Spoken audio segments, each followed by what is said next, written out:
So Chris Evans is the Captain America in this Snowpiercer universe. And so if I'm going to relate that to Wilford as Thanos, and they're basically making the same argument. Sacrifice a few, save the universe.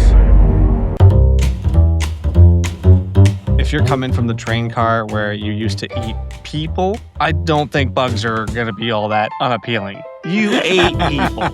You ate babies. He literally said, bugs, I know that babies taste best.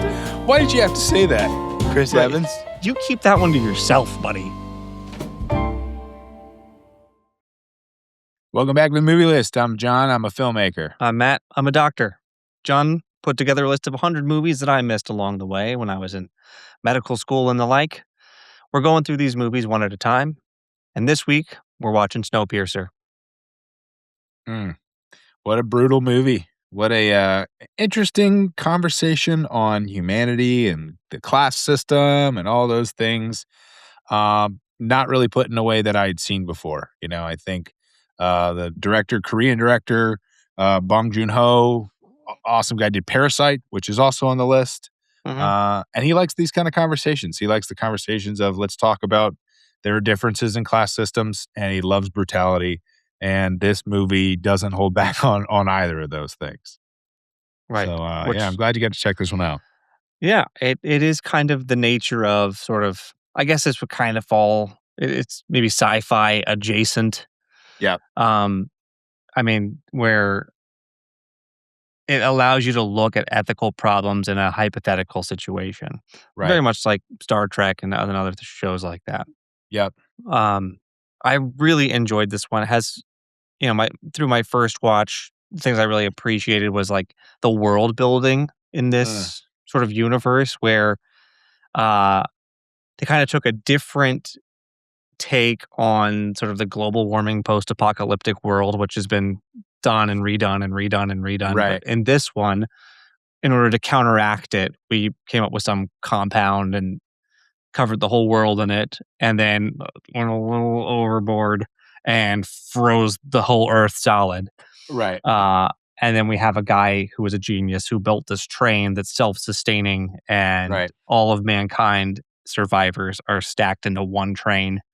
Yep. And it just circles the world over and over again. And they've been in this train now for 17 years in this little sandbox of idea generating world building. You put people in a little box, you can come up with all kinds of zany things.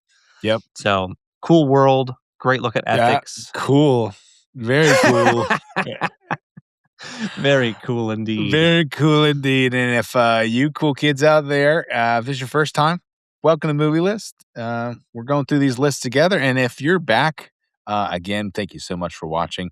Do us a favor, guys. Tell your friends about us. And if you enjoy anything, if you get anything out of this, hit that subscribe button so that you can, we'll pop up, our faces will pop up on your feed. And you'll know what's coming. And but you have no idea what's coming on this one. We're gonna, we're gonna get off the rails on this one. How did you miss off the rails? I don't know. You're on the train. On the tracks. We're gonna get off the track. So if you guys haven't seen Snowpiercer, you had a week, so no excuse. We're gonna tell you right now what Snowpiercer is all about. In Snowpiercer, the Earth is frozen solid, and the last humans survive on a train that never stops moving. But it's a brutal class system on rails, starving passengers crammed into the tail, while the front lives in comfort. Curtis Everett, played by Chris Evans, leads a desperate rebellion forward, fighting car by car toward the engine, turning the fragile ecosystem of the train on its head. But as they reach the front, the truth hits. Wilford, played by Ed Harris, didn't just expect the uprising, he planned it, using rebellion as a controlled purge to cull the population and keep the train's ecosystem balanced. And when Curtis finally meets him, he realizes the revolution wasn't an accident. It was all part of his design.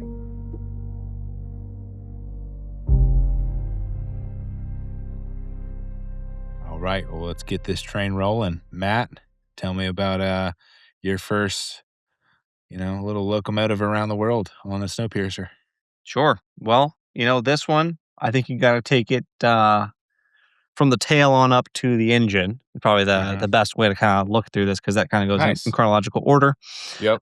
You start in the tail section. A lot of gelatinous rectangles seems to be sort of their currency.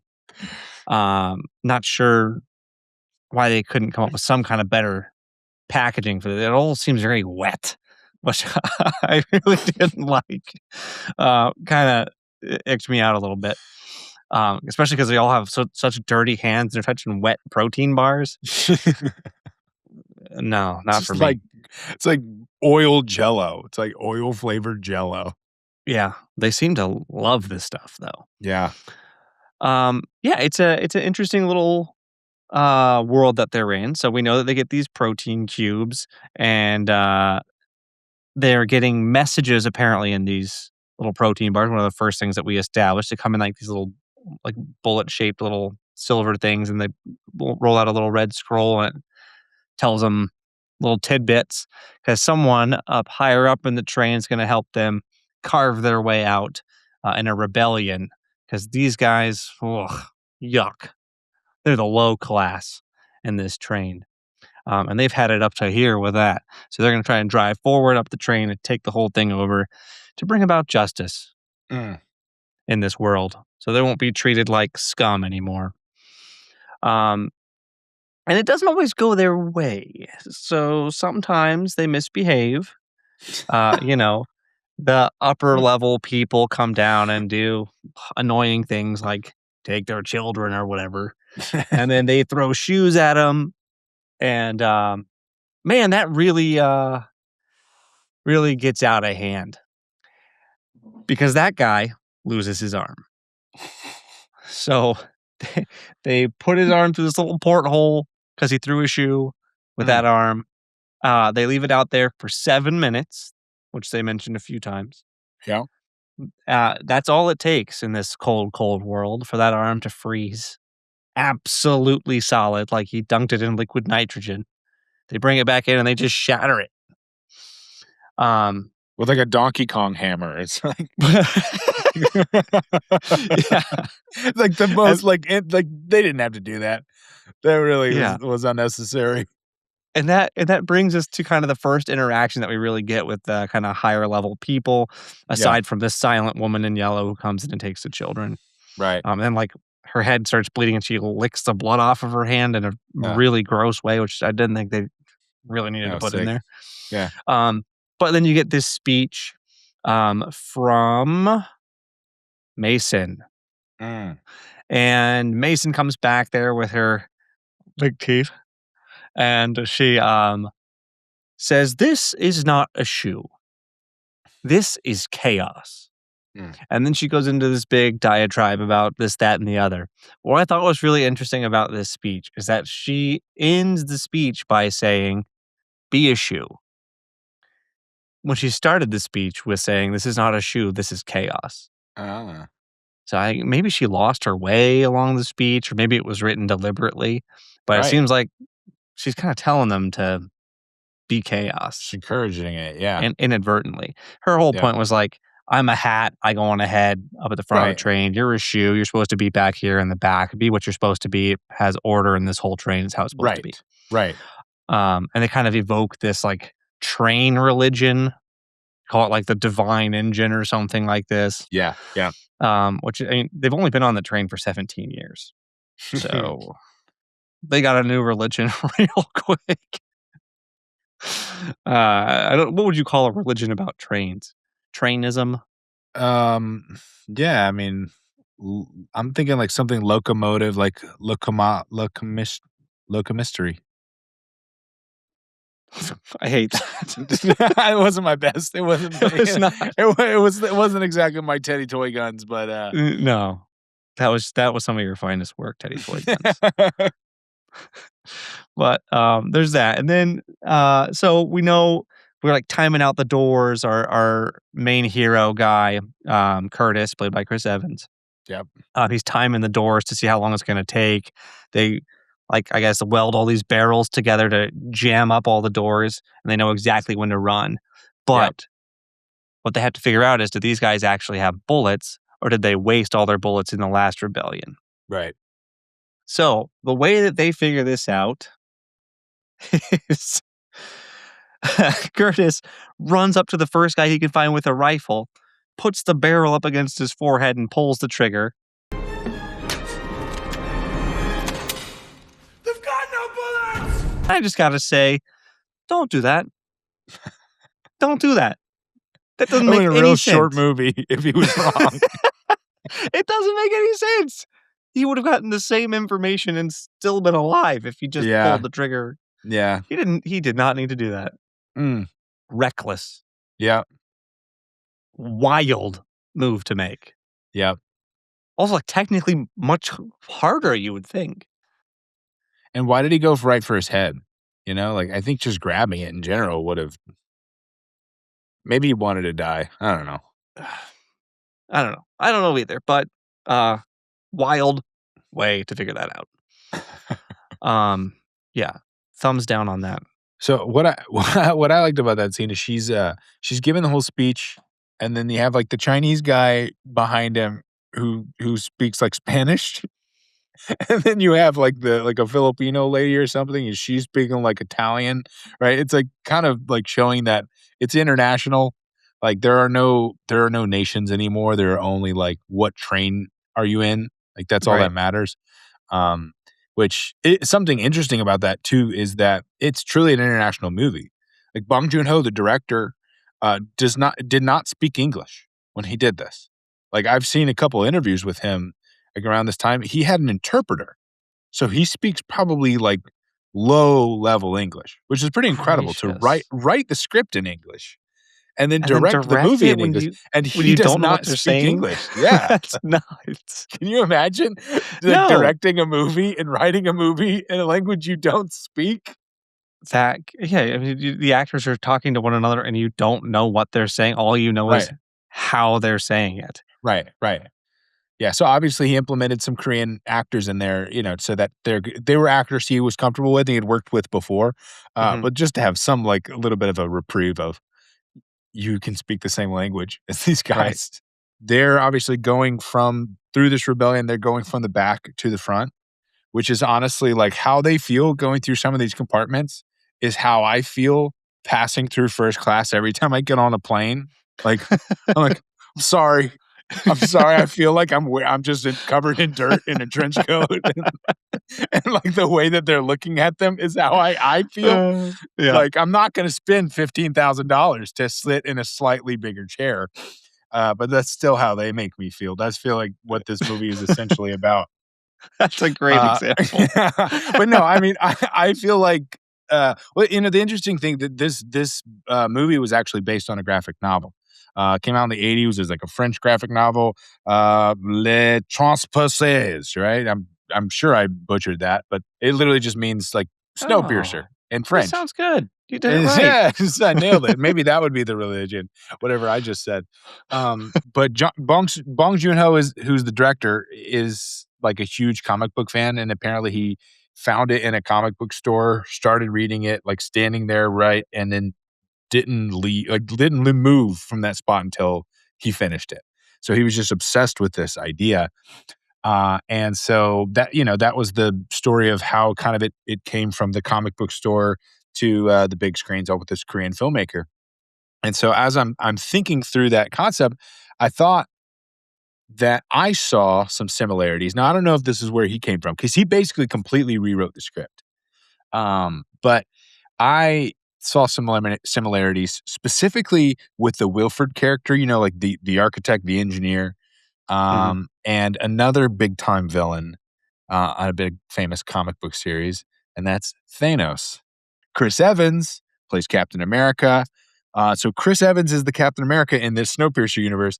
And so if I'm going to relate that to Wilford as Thanos, and they're basically making the same argument, sacrifice a few, save the universe, right? Save humanity in this situation. And what made Thanos so good in the MCU is that you take him out of just the typical casting of a comic book villain, and you get some logic to him. You actually start to understand, like, he has a little bit of a point. Like, he starts to kind of make sense. He's not just evil.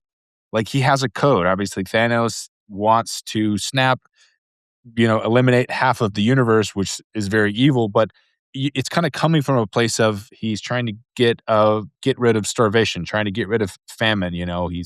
It's not evil, it's utilitarian. We must always strive for balance.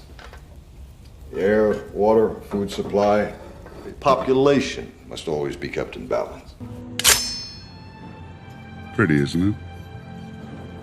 Perfectly balanced, as all things should be. And Wilford is more or less the same thing. It's not chaos. It's not sadism.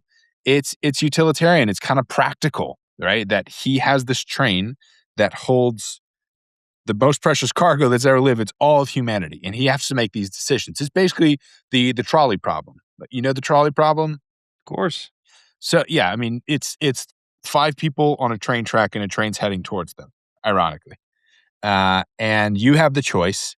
Either let it happen, or you can pull a lever and the train will turn and kill only one person, right? But then you've been responsible for pulling that lever and you killing that person. So morally, which is worse?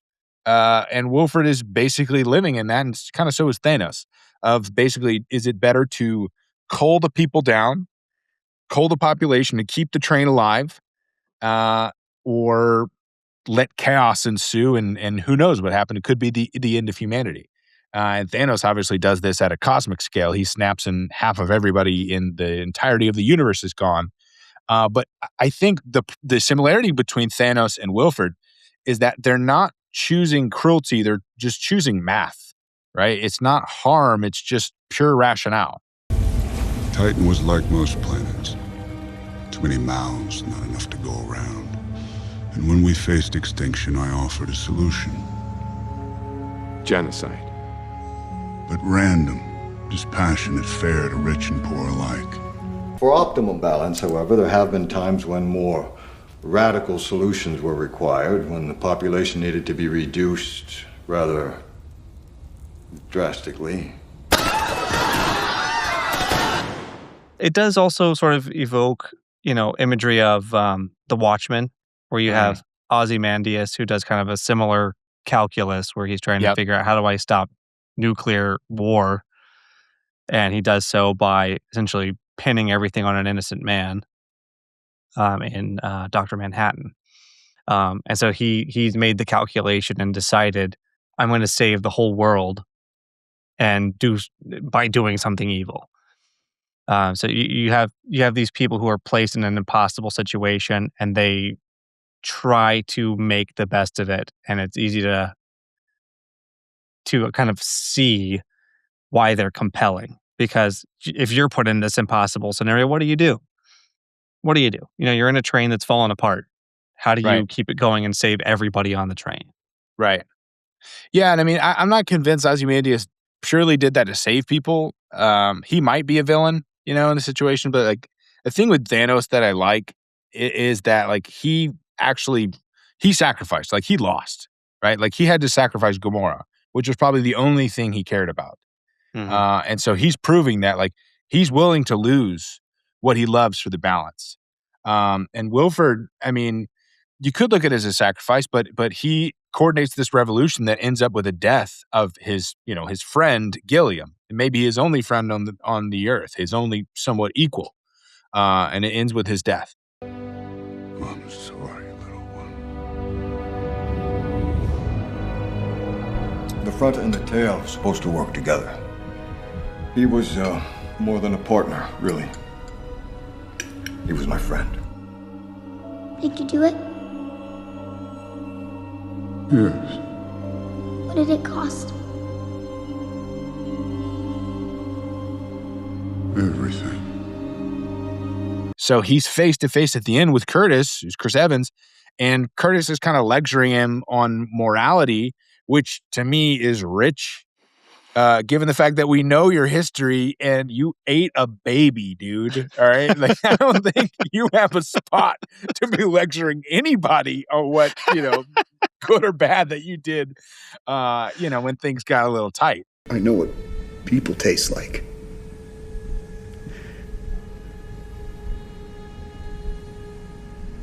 I know that babies taste best.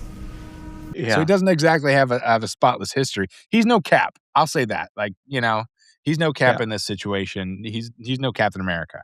Right. Nobody in that engine room had clean hands for sure. Quite literally, they were actually pretty dirty. But Curtis is leading this revolution for equality. But after Gilliam is killed, something shifts in him. It's not even about equality anymore. It's about revenge, right? He just wants to punish Wilford for making him do those terrible things, putting him in the situation, sticking him in the back all these years, and for killing his friends. And so it's once he finds out that most of them are dead, what's even the point anymore? What is he even trying to achieve other than just pain, right? Emotion. He just wants to repay pain with pain. And for Wilford, it's not emotional. None of this is emotional, right? Now, you could say it's evil, right?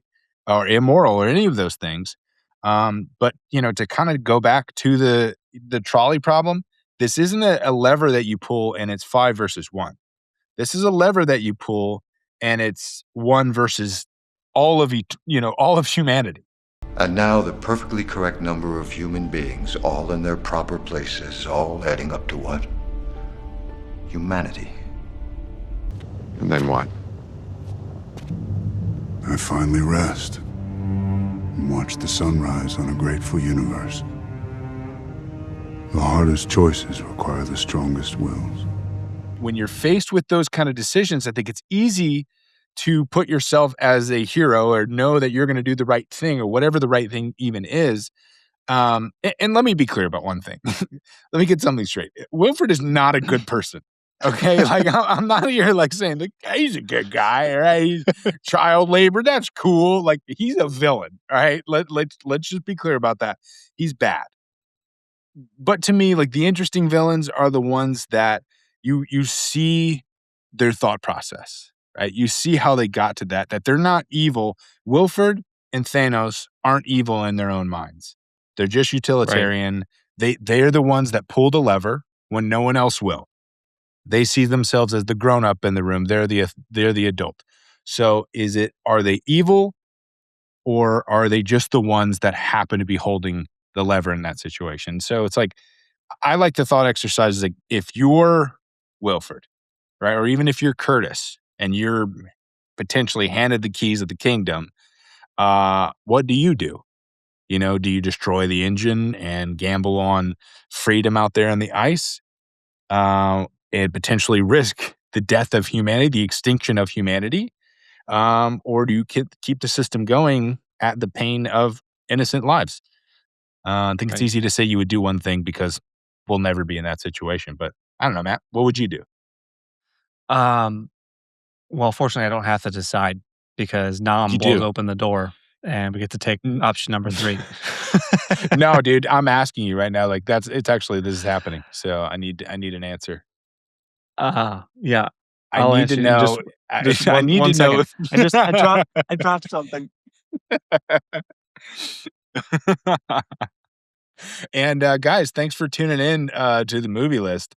We're probably never going to be back because this is the end of humanity.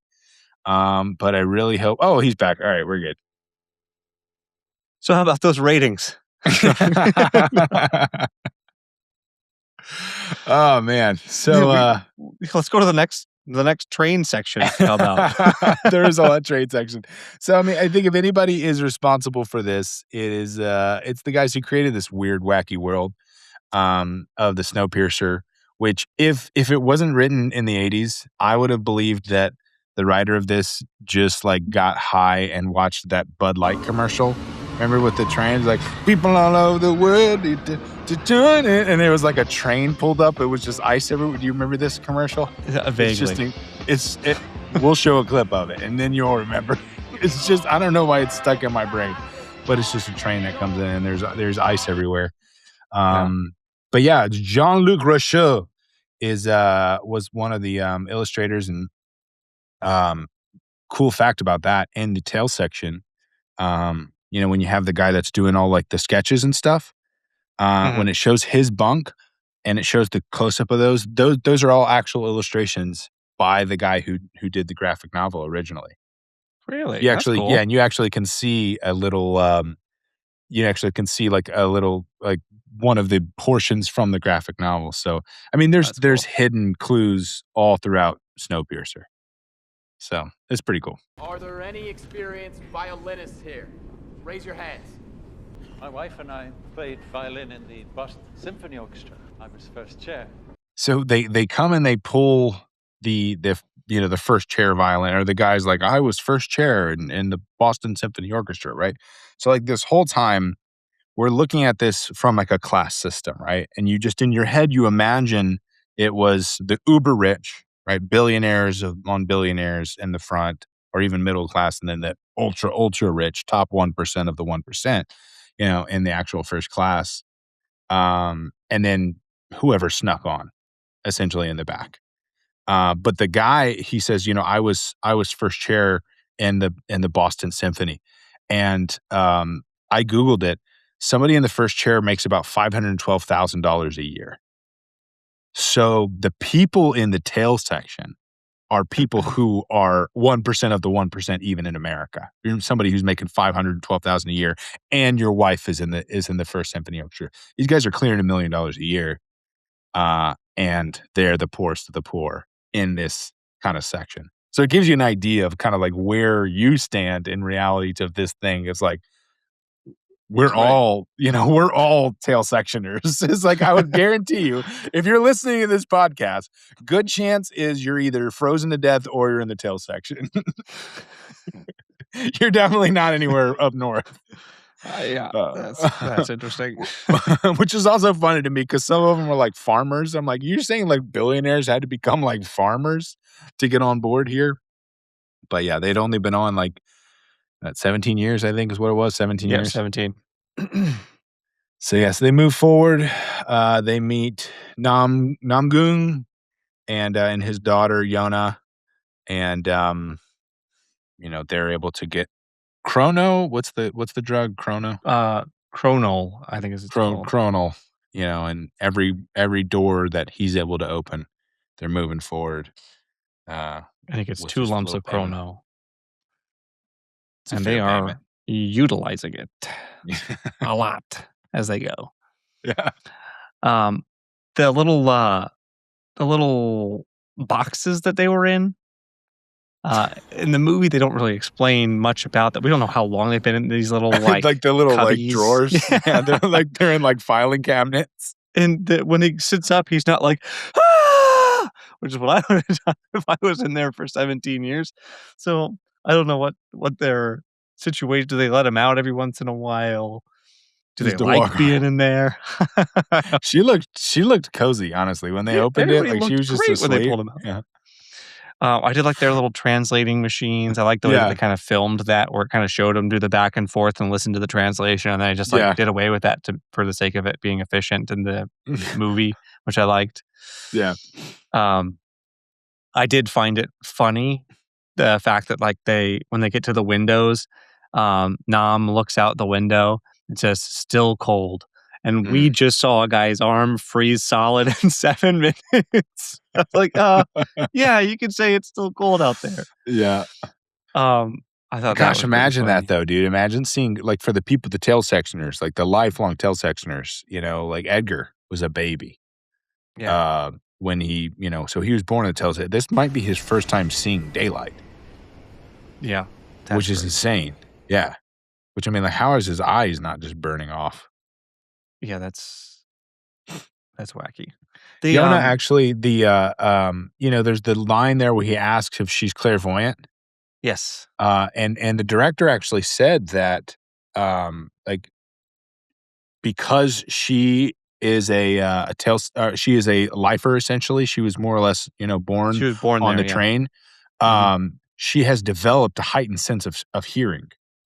So she relies less on her vision, and she has a heightened sense of hearing, and other senses are increased. So she's not clairvoyant, but she can hear things that other people, can't hear, which is pretty cool. It's a really cool detail. Yeah, I did wonder about that because they didn't really explicitly explain that she was, like, why she was able to tell what was on the other side of the door, but they did imply, like, oh, you're a lifer, like you've been here. You're a train baby or whatever the term was that they used for her. Right, because like she's staring at the door. and Nam's working on it, and it opens, and it just opens like a freaking beginning of like a metal video.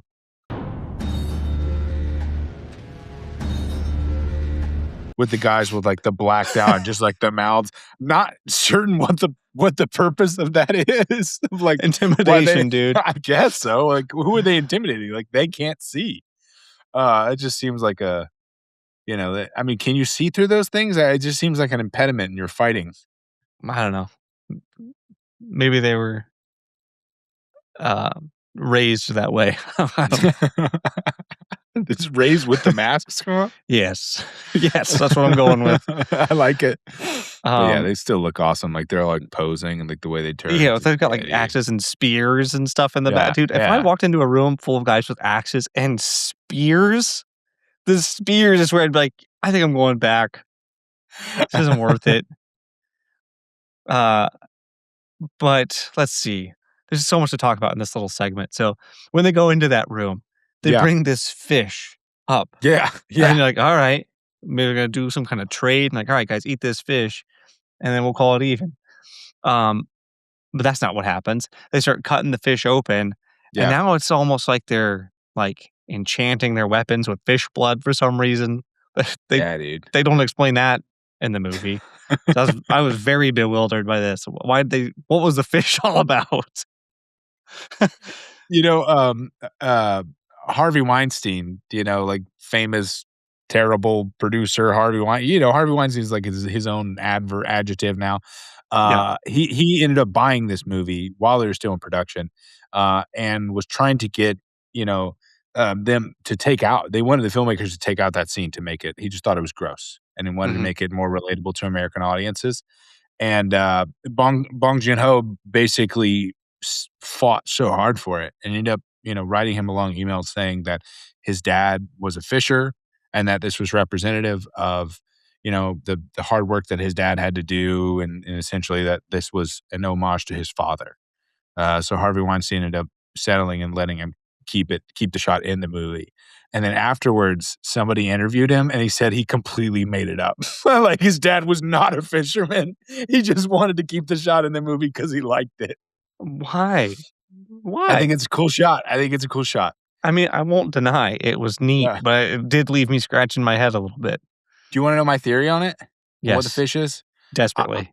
So in the next scene, when they're having sushi, and Tilda Swinton's character is giving the speech about balance. Balance. You see, this aquarium is a closed ecological system, and the number of individual units must be very closely, precisely controlled.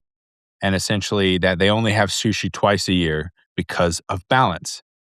And that when they cut the fish before they kill them, the whole thing is about, we're going to kill you guys because it's all about balance. We have too many people on the train, so we're going to kill you because you're a fish, and we have too many fish on board right now.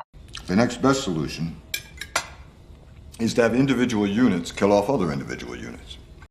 Or, without you, we're going to be able to eat this fish today instead of waiting, because you're not going to be here.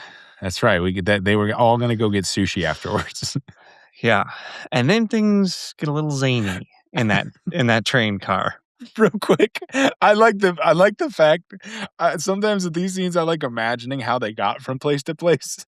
Like, because where they go from there. So all those guys with the axes and spears at some point had to walk through the children's classroom and had to walk back the sushi guy in the aquarium.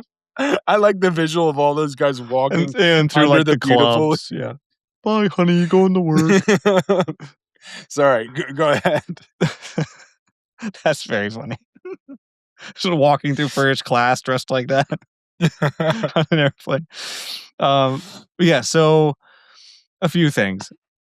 So they are fighting these guys, and then New Year happens. 9, 8, 7. Yeah. Which they start counting down, and you're like, what's going on? And they're like, Happy New Year! And everyone stops for a minute, and then they look out, and they see I think that's where they see the airplane. The airplane, yeah. Is still, you can see more of it this year. Yeah. than you could in the past. Yeah. Which does imply some things about the temperature, which we can talk about later. Right. But right after this, they go into a tunnel, and none of the people in the back of the train knew that there was a tunnel there, right? So a couple things happen. The front of the train people have night vision goggles, so they're all able to see, and our guys can't see, and they're just like, right. You know what I mean? So a couple of points to make. First, they would have been absolutely massacred. Come on, like. The amount of damage done when they were in that tunnel was nothing realistic at all. Like, what were the guys in the back doing? Like, they're just chilling, vibing, dude. Like, there for vibes. These outfits look sick in infrared. So there's that. They show a view that looks like it's through the infrared goggles of just Tilda Swinton's character. Yeah. Right. Which. Again, her name is Mason. So there's just a shot of Mason, like, looking out with her binoculars at everybody. But that shot lingers for a while, and it's shot to look like it's through infrared goggles, which implies that there's a soldier just like... just looking at her this whole time. Maybe that's what they're all doing back there. What is that guy doing? I don't know. So, I thought that was funny. I mean, also, you would imagine there's limited resources to do like an arc, or like an end of the world train. Why do they bring so many night vision goggles on that train? They're like, guys, get some more food on. Like, no, don't need it. Get more 400 pairs of night vision, just nonstop night vision goggles. They can't feed the back people in the tail. Because there's too much room taken up by night vision goggles. Can you think of anything less useful in on a train? Literally, no. Like, why did you bring that? Bring more bullets. Literally bring 20 more boxes of bullets, and none of this is a problem. That's fantastic. You gotta love movies just being movies. Like, we're just gonna do that because of movie. Yeah. Here's my next point in here. So when Nam got out of the little drawer, which also the actors couldn't seem to decide if his name was Nam or Nam, which I think is funny. Just like Vietnam or Vietnam. I've literally heard both. I've literally heard Vietnam veterans say both. I don't think they know. I don't think the country of Vietnam knows. It's dealer's choice, I think is what it is. Anyways. Hey, guys, Vietnam, let us know in the comments which one. Is it Nam or Nam? If you spell it out, it looks the same. If you spell out, let us know, N-A-M, so we know how to pronounce it. Jen! We need fire! Another interesting fact about that scene, the only light that they used to light the whole scene was just the light of the torches. So there's no extra light used to light the scene. It's all just the torchlight, which is very rare in film. Like, to just light off a practical light like that, and the practical light being freaking torches. Right. That's what the torch budget was. But they saw that and you're like, okay, torch budget. All right, sure, guys. We're not going to get this approved by the studio. Yeah. On the torches, did you realize that they had like 90 torches ready to go and they didn't know that they were going to be in a bridge? And they didn't know they were going to have a match to light them. Why did they have all these torches ready? They're like pitchforks, and they're like fully ready. They just stole the match from. Are you suggesting that they had the torches just to show up with torches and pitchforks, like for the optics? Dude, they were ready, dude. Or revolting. No, they've had them ready for years. They just stole the match from Nam. Yeah, right. So they didn't know they were going to have it, but they had the torches ready. Right. And he does the most accurate, like, long-distance yell of all time when he calls the kid, like, 8 train cars back. The kid literally could not be further away from anyone in human life. That kid was further away from anyone that literally could be. True. All the way in the back. All the way in the back. And then he's like, did he say bring the fire? Good hearing. Yeah, good hearing. Good thing I have this I told you, the clairvoyant stuff, the kids born on the train have better hearing. There you go. It wasn't a gaffe. It was on purpose. And then freaking Ewan with no arm. Solid. I mean, the no arm made him run faster. That's maybe. True. Balance might be off a little bit. Less drag. And also, who's tattooing people? Like the amount of stuff that they can do on the train that they can't do. Like they're eating like bug flesh, but they have plenty of tattoo ink and night vision goggles. Those are the things that they have no shortage of on this train, apparently. Or did he have that tattoo before he got on, which is very weird. Like, who allowed that guy on the train? Well, who's tattooing the child he would have had to be before? This kid's 6 years old. Let's tat him up. It's like a 3-year-old. That's funny. It was probably Chris Evans tattooing. He was just trying to write his name to claim that arm as his own. It's like, hey, I was shaving that for later. You know, I don't know why. Something about what you're saying reminds me of this. Do you get it? He was saving it for later so that he could eat the arm.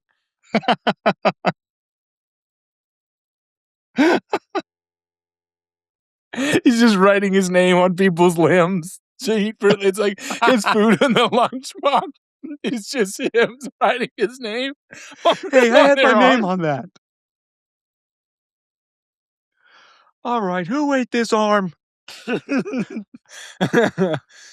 is funny. I specifically called the spleen.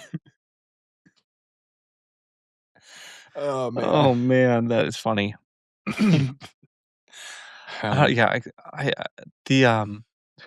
don't know how this fits in. I noticed one of my my mental flaws. The woman who has her son abducted.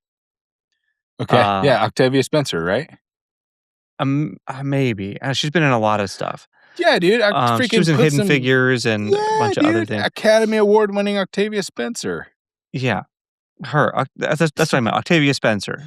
Yeah. Oh, you said Octavia Spencer. Academy Award-winning. That's what knocked it loose. My idiot brain.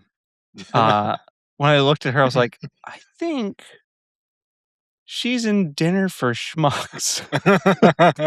That's where you know Octavia Spencer. She plays a woman who gets possessed by a chicken.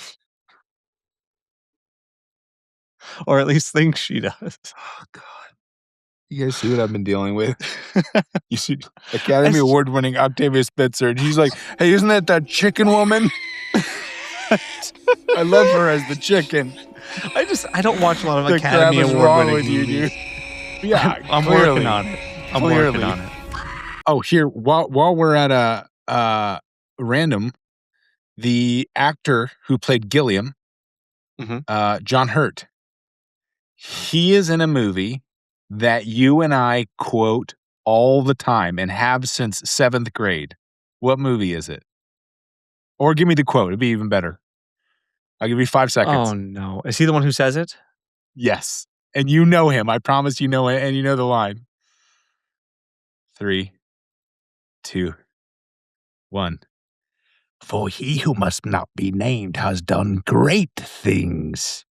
Terrible, but great. He is Ollivander. Terrible, but great. Terrible, but great. And he is Gilliam with one hand because he. I wanted to say Harry Potter was the movie. He cut it off to give Chris Evans so that he wouldn't eat a baby. Mm-hmm. Apparently not his first baby either. Oh. We're going to spend the whole podcast talking about babies. Yeah, that was wild. Speaking of which, and then he freaking abandons him again. I don't think he's the hero of this movie. I think Curtis is the villain.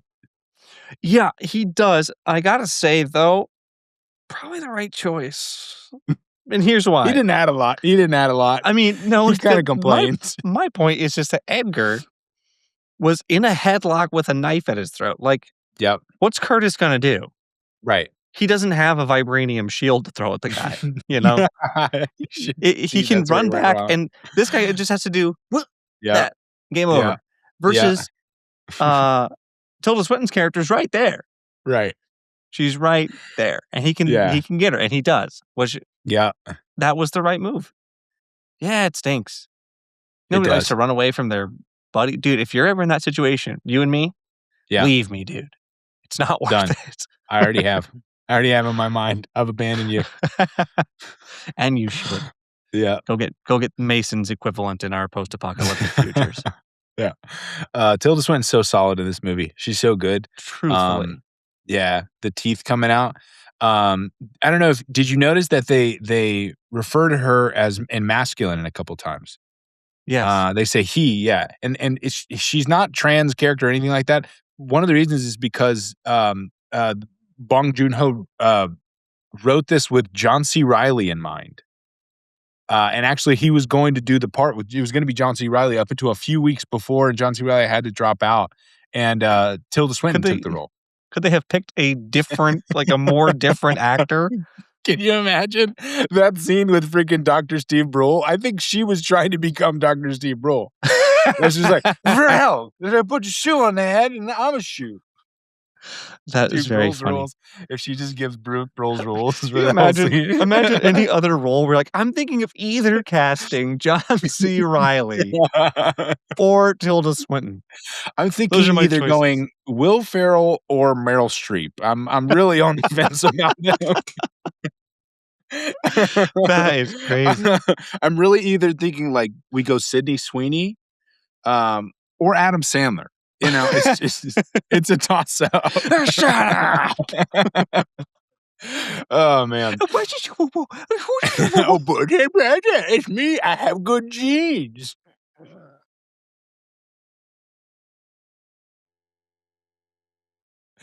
Yeah. So they move right along. Interesting detail. When they move through the train, they only move from left to right. So Bong Joon-ho did that intentionally to try to kind of relate to Western audiences of our idea of forward is left to right. So whenever they're moving forward, it's either following them coming towards us, or moving left to right. They're never moving right to left, just to show there's progress happening in the train. Isn't that fairly common in movies? Like, I think they do it in Lord of the Rings too, don't they? Yeah, probably. Largely. Yeah. Yeah, that is a good observation. So when they're in the classroom, which is a crazy scene, obviously there's a lot of kind of weird details about that whole scene, but you know, the Uzi getting pulled out of the eggs was wild and can throw you off a lot. One interesting detail I noticed, the Boston violin player. So when the violin player is playing, he only has one string. And so when Curtis gets the egg and he reads the blood and the string breaks and it cuts him, obviously violins have 4 strings. And then when that string breaks and she pulls the gun out, I think that's to represent the 4 rebellions that have happened. So they talk about the 3rd-year rebellion, the 4-year rebellion, the 7, the rebellion of the 7, and then this is the 4th rebellion. So when he snaps that final violin string, that's to represent the 4th rebellion. That is a cool observation. It's really cool. I love stuff like that. And the and it's I don't think it's it's kind of intentional. I think they planned the timing of this to an extent. They wanted them to see the 7. It was planned pretty well. Like, they did a great job in terms of the timing of it, to be in the classroom, to be able to hear the history of the 7 from the point of the view of the children. Nam's talking about the Eskimos, and we actually see the 7 people up there, and they're looking at her. And Bong Joon-ho has actually said that the way it's written, that Eskimo, the one leading, the Inuit woman that he talks about, is his wife, and is the girl's mother. So he's actually looking out and seeing, his wife frozen to death. It's like nobody knew the snow better than she did. Right. And she still only made it, 100 yards. Yeah. Before freezing solid. Exactly. I'm unclear about what happened there. Like, did the train stop? Like, how'd they get off? Barrel roll. Do a barrel roll. I mean, the bridge looked pretty high. Fair point. Maybe they took some of like the night vision goggles and figured it out. They used all the extra hundreds of night vision goggles to break their fall. They made a raft out of night vision goggles. Oh man, that is funny. But yeah, the classroom, they're singing their song and they're doing all like the hand we all motions. freeze and die, which I'm not ashamed to say has been freaking stuck in my head the last few days. It's like, if we ever go outside, we all freeze and die. I've learned the motions, the hand motions. If you're listening on the podcast, on just Spotify or Apple Podcasts, guys, I'm doing the hand motions. You can imagine it. That's what I'm doing. Good. They're very good. And accurate. Pretty to the precise. pretty precise to the film. What happens if the engine stops? We all freeze and die. But will it stop or will it stop? No! Then after this, we do get into the next train out. There's that shootout in the classroom. You never really see what happens to anybody except for our main characters.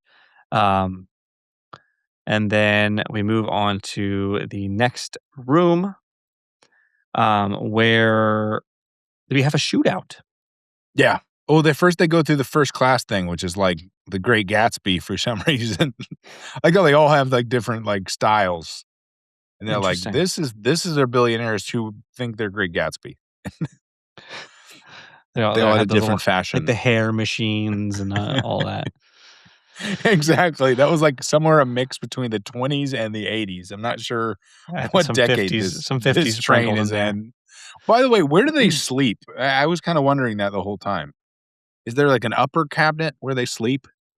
I think they must sleep be, right? Must be the saunas or something. Just wherever they are. Like, is that where they That's live? their house. Yeah. Dude, the sauna one would be miserable. Everybody lives in the tail can't leave section. They just sneak in there all covered in dirt. Sneak out through the fence. It's just where Nam was in the little filing cabinet. It's just all of their beds. It wasn't a prison, that was his bed. They just woke him up.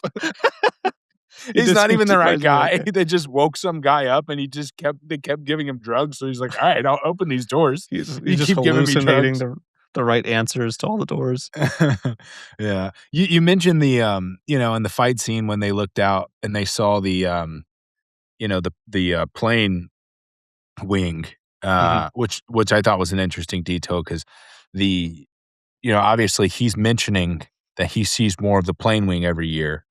And then the shootout scene that you mentioned, when Curtis and that other guy are shooting at each other through the curve in the train, which is a pretty awesome scene, by the way. That was very cool. Like how it's curving and they're shooting at each other that way. And then it does that slow motion where you actually you could see, the icicle, and I think he's noticing things in the ice. In the sushi scene, you see like icicles hanging down off of like the cranes and off of that giant boat, which I don't know, I may be wrong, I'm not a scientist, but tells me that at some point that means the water's melting, right? Like if the ice melts to create icicles. Is that how that works? Yeah, I suppose. I mean, I would imagine like it can't create an icicle if the water doesn't melt at some point. Yeah, which means it is starting to get to the point where drip. it's warm enough that it's dripping. Right. And then, so they're shooting across the train. Personally, if I was trying to hit somebody across a train, and my bullet just jammed in the window, and I had a limited number of bullets, probably would have stopped there. Not these guys. No. They shoot and shoot and shoot until the glass breaks. And then their plan is, I'm going to shoot so accurately across the train, I'm going to break his window and get him. Right. I think that's arguably a waste of bullets. But it does give they us... obviously have very little of. Right. At one point, we thought they were extinct. Now they don't feel the same. Right. Now they've got a couple of guns with bullets in them.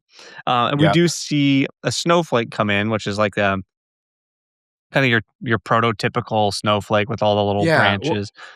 Which is a dendrite, they call it. Dendrite is like it comes from the word for tree, and it's like things that have a lot of branches on them. And those can't form when it's like 1 million below zero. And they have to be roughly around freezing temperatures. for those to form. Oh, so when he's looking at it, like really, he's noticing. He's like, noticing he knows that that being, a wife of an Inuit, he Right, knows this is the not types. right, coming from super sub-zero temps. So all those things are clues of him seeing that Right, there's that the hope. Earth is warming. Yeah, Mhm. that's cool. It's ironic that what did this movie come out in, like 2014? 13, I think. 2013. It's like, this is a movie that was like about us wanting the Earth to warm, which is a little in reverse of 2014. Right. Like, Right, kind of my point when I started, like, everything is about post-apocalyptic global warming, and this one's like, flip it on its head. We want overdid global it. warming. Yeah, that'd be really great. Yeah. So then Unfortunately, they train continue doesn't to cause a lot of exhaust, unfortunately. Right, You're left with one exactly. train to That's warm up the good, whole right. Earth. Right. And all those freaking night vision goggles, dude. That's where all the waste is coming from. I mean, they're making their way up. They go through the sauna. There's a pretty cool sauna fight scene that happens with, freaking Frankenstein. That guy gets killed like 4 times. Dude, that guy was And tough. he just won't stop. He hated that they killed his boyfriend or brother. I'm not sure who that man who was resting his head on his shoulder was, but he was very upset that they killed him. And he would not stop until he had his revenge. Another cool detail, when they're going and stealing all of the drugs, there's a woman that's like fighting her over like a bottle of wine. That's Tilda Swinton. She has another little cameo in there. That's funny. Yeah. I didn't notice that. Yeah. Yeah, they did. They got some bonus chronal somewhere along the way. Right. There was that part where both Nam and his daughter were both hiding behind that woman in the sauna. Yeah. Yeah. What was that? Like, how did that She was get just like- set up? And then they both like lean around from behind her. Like, come on. They can't speak English. Like, how did that conversation go down? They're like, sit on us. Oh, she's like, okay. All right. And she just went with it. Man. She just sat on these people because they told her to. Like, that was a bizarre scene. That was a bizarre scene. That should be her, oh, yeah, right. Like, oh, yeah, right. Have this random fat lady sit on them. Like, why? Why did that happen? Is it very funny? Oh, yeah, right. Why would she agree to this? She stands to gain absolutely nothing from it. How can they convince her? They don't speak English. They're like, hey, you're very wide. Can you sit on like us. it's just She not just right. went with it. You She can't just treat went people with that way. it. Oh, man, that's funny. Yeah. But yeah, I brings us wouldn't to agree to that. I wouldn't either. But I also wouldn't spend a lot of time in that. I don't know. That room seemed kind of miserable, honestly. I like saunas, but like that just on a train, like that's basically just exhaust. Like, let's be honest. Low grade torture. That's just train exhaust. That's what's going on there. That's just literally the steam of the engine coming up in there. But yeah, speaking of the engine, they finally make their way through the club, through the sauna, with the fat lady sitting on them, into the the fortress, the kind of the temple that Wilford has made of the engine room. He's eating what looks to be not that good of a steak, but I guess how they even get a cow on there. Exactly. It's like, how long has that lasted? As far as we know, all they have is a water section. So that cow was raised underwater. It had to swim in the aquarium the whole time. Dude, it was a sea cow. It was just a manatee. He's eating manatee steaks this whole time. Yeah, there was no farm section. I don't know if you noticed that. No, I'm not sure where they store the cows. Where did they get all those bugs? They had a lot of bugs. So I have a theory about the bugs. Yeah. I don't think they're bugs. I think that originally, I think in the original, they refer to it as shit more than once. I think in the original, it's shit. And that was just too much, and they recut it to be bugs. Because they don't explain how they recycle the human waste. Yeah. Well, I just think This is have not a hard great time. ending to the podcast, but Yeah, no, it makes way more sense if it's bugs, too. I guess, yeah. I mean, and while we're talking about the engine room, and one interesting detail that could be is that when you look down, like the shot of the bugs when they reveal it, it's like orange, and there's obviously the grinder moving. When they lift up the panel and they reveal Jimmy, I think is the little boy's name. It's the same color and the same type panels moving, and the little boy is down there essentially working as a tool. So to an extent, I think it's saying like the bugs are just this pest that are overproductive, and we're just recycling them for the good of the train. And the children are the same thing. The tail children, the tail train children are pests. They're overproductive. And so we're just recycling them for the purposes of the train. I don't think that it's. I think that that was intentional. How those shots look so similar, which is pretty brutal. Yeah, which that is one of my rights is if you're coming from the train car where you used to eat people, I don't think bugs are going to be all that unappealing. You know what I mean? You wouldn't be like, oh, this is the grossest. Like, you ate people. You ate babies. He literally said, bugs, I know that babies taste best. Why did you have to say that, Chris Evans? You don't have to tell anybody that. You keep that one to yourself, buddy. Forever. Literally forever. Don't ever tell anyone that. Well, yeah, I don't think bugs are all that unappealing if you've eaten people. My take on that. I'd have to say, oh, yeah, right. You wouldn't be grossed out by that. Yeah, that's rough. Yeah. Did you notice the hand motion thing that Wilford did? And it really bothered me. It was him and Mason did it too at the beginning with the shoe. Yeah. She did the whole whip, whoop, whoop, squeep, squeep, whoop, squeep. Yeah. Yeah. In its own particular preordained position. Curtis, everyone has their preordained position. So, did you notice why? No. Really I was cool. Looking around for a reason why. So at the beginning, Mason does the hand motion, right? And then the kids, they're teaching them to do similar type motions. They're repetitive, weird motions, right? And then even at the end, Wilford does the motion. When it cuts down to Jimmy in the hole, that's the exact motion that he is doing to pull something out and put it back in. So essentially, they're trained from an early age to use that hand motion. That even the children in the classroom are being trained to essentially become cogs in the train should they need to be. I did notice that the kids' hand motion was similar, and that I thought maybe, but I kind of talked myself out of it because like Tilda Swinton's character Mason and Wilford were too old to have ever had to be in that hole.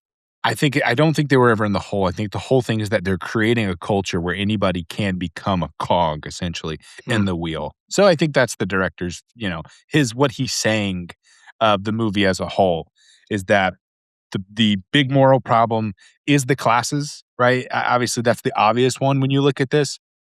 But the big moral issue that we're talking about here is not the people in the back of the train versus the people in the middle of the train versus the people in the front of the train. It's the one guy who sees people as cogs. He sees them as material, and he is happy to let everybody behind him be distracted and fight over, excess and lack, and just let them fight forever as a distraction. Not realizing that the main problem is the guy in the engine who sees people as cogs and is willing to let us fight, which is to a degree what the world is. Also, I would argue the main problem is that it's really cold. Without that, that's true. The train politics kind of go by the wayside. But. That too. And polar bears, apparently. Polar bears seem to be an issue. Those polar bears survived in temperatures that can freeze a man's arm solid in about 7 minutes. Strong polar bear. It's the strongest polar bear. Yeah. And those polar bears also have to have something to eat because they are, I don't know if you know this, the largest mammal predator. They're the largest land predator of anything. Right. So they're big old animals with a big appetite, and they're eating something that can survive something that will freeze you into a block of ice. Right. So, but which is a little bit of hope, right, for them, because if there's a predator, there's prey. Right. So there's something. There's other things alive. It's not just polar bears. If you ignore how they got there, it's beautiful. Or the science behind it or anything like have polar bears just survived this whole time? Maybe they have to have. The polar bears Or have did to they have just survived evolve? So like for what else 17 survived? years they survived. Like people Yeah. are blocks of ice. Right. Yeah. What was So- the time not the time capsule, the movie with Brendan Fraser where he goes down in the hole for all that year? That Blast from the Past. Remember Blast from the Past? That's basically it. They've gone in this train for 17 years and they probably didn't even need to. They probably could have just gotten some heaters. I was thinking okay, some I was warm thinking- jackets, some thermals. I was thinking you were talking about Encino Man. Where he's literally frozen in a block of ice as a caveman. Which that's another Captain America tie-in. Brendan Dude, Fraser. maybe Captain America has been frozen all this time. And that they thawed him out on there, and then the first thing he did was ate a baby. And then exploded the train. We're gonna get sued by Marvel. All right. Every week we give our ratings here. And if you guys missed our live stream, make sure to check those out when they come up. They're a lot of fun. They're a little bit different from this, a little bit more off the cuff, and more chaotic, if you'd believe it or not. But we are adding a new category. That's something that came out of that. We're adding the fun category. We did go back and retroactively add that. So if you want to check that out, you see kind of where everything landed. But so now we're doing story, rewatchability, fun, emotional impact, and Matt's going to do science realism. I'm going to do the filmmaking craft. Matt, why don't you kick us off? All right. So for me, story on this one's a 7. It was a solid story, interesting, engaging. Rewatchability, I gave this one a 6. Because it's good. I will probably watch it again at some point, but it's not one where I, put it in the next day to watch again. Yep. Fun, I give it a 5. Not because it's a particularly fun movie exactly, but it's fun. It's a fun world that they built, and it's fun to think about. This is one where I spent time thinking about it after the fact. Yep. True Lies, I wasn't sitting around really pondering and thinking through what that would be like. It's just a fun movie. This one is fun because it left me with something to think about after. Yep. Which I really enjoy. Emotional impact for me was a 5. Because you have, Edgar's dying and then kids being put in difficult situations and blah, blah, blah. So, again, I don't feel like we got to know Edgar well enough for it to really hit that hard because he only makes it through the first third of the movie or something. Right. But I think if he had stuck around a little longer, it would have had a little bit more, because that was, I think, the most emotional scene in the movie.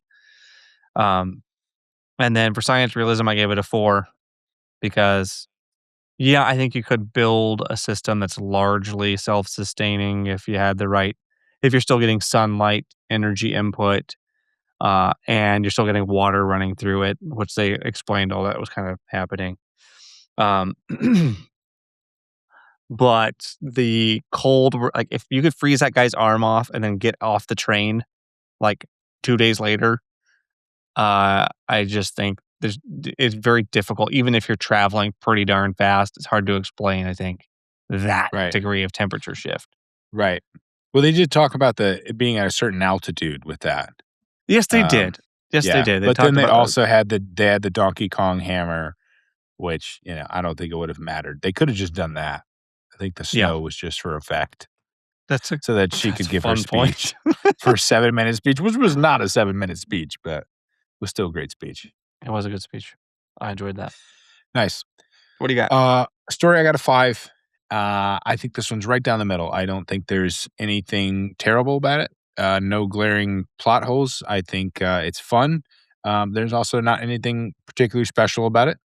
The story to some degree, the story was just a avenue to allow for this fun world and this fun scenario to exist. The rewatchability, I have it a 4. To me, not a particularly rewatchable movie. I think you should watch it. I think there is some important commentary in there. I think the filmmaking side of it's incredible. I'll get into some of that later. But yeah, to me, it's not, something that you're going to have on a regular rotation. Fun, I have it a 7. I thought it was very fun. I thought the stylistic moments of it, the ideas of it, Tilda Swinton killed it. Ewan Bremner killed it. Some of those little moments like that, those fun characters, the classroom, the opening up with the heavy metal fight scene, with the guys with no eyes, all really fun, stylistic. I definitely would put that at 7. Emotional impact, I have it at 3. Just not really much emotional. I think there's stuff in there that could be. I don't think Chris Evans is a especially great actor. I've never been a huge fan of him. I think he's like the 5th best Chris, maybe even 6th. Maybe we'll rank Chris's next time in our live stream. But I just don't. I think that some of the moments that could have been really heavy, honestly, were just kind of awkward. Him just talking about, "I know what baby tastes like," and that's all I can think about. It's just how terribly that line was delivered. But then the filmmaking craft, I do have an 8. I think that Bong Joon-ho is a master at tone and this world creation, fun action sci-fi. I think it's rare that you get like kind of an action sci-fi movie that has all the fun of an action sci-fi movie and also like the heaviness of kind of like a tonal, Korean dark director. It was produced by the director of Old Boy, which is also on the list. I am a fan of kind of that darkish Korean type film. And to see all that come together, some of the practical effects they did were really cool. They actually built out like the majority of the train. And so like the scene where if you see down the train corridors and you actually see the trains moving from side to side in the background, that's actually practical, which I thought was a really, really cool effect. And really kind of sold that they're on a train thing. So yeah, I think overall, solid movie. Probably on our scale of things, gonna land somewhere in the lower to middle. But I thought it deserved a place on the list. Yeah. Then just to clarify, it's a total of 27 for me and 28 for you. Okay, great. And people all the world are gonna join in and call it a love train. You should go check out that Bud Light commercial. If we weren't going to get sued, I would play that music right now, but we're not. We're going to play our normal stock music, and we're going to be here next week, guys. And the movie is Jim Carrey's The Majestic. We're going to be talking about classic movie, classic Jim Carrey before he was replaced by alien clones, and getting into all that good stuff. But we'll be right back here, and you guys got a week to watch the movie and join us next week on the movie list. See you then. See ya.